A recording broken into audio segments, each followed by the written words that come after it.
محمد نبی ساحل د لسیزې په 20 اوریزه لوبډله کې شامل کړی شو.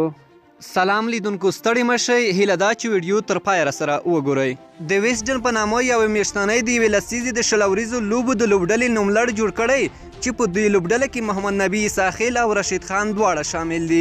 د ویسټرن په نوم کتاب یو میاشتنۍ نشریه دواړه موجود دي چې اوس تازه د ویسټرن میاشتنۍ نشریې د 21مې پیړۍ د 2مې لسیزې لپاره د 20 اوریزو لوبو د غوره لوبغاړو نوملړ خپور کړی. په دغه نوملړ کې 11 هغه لوبغاړي شامل دي چې په تیرو 10 کلونو کې غوره 20 اوریز کرکټ کړی دی.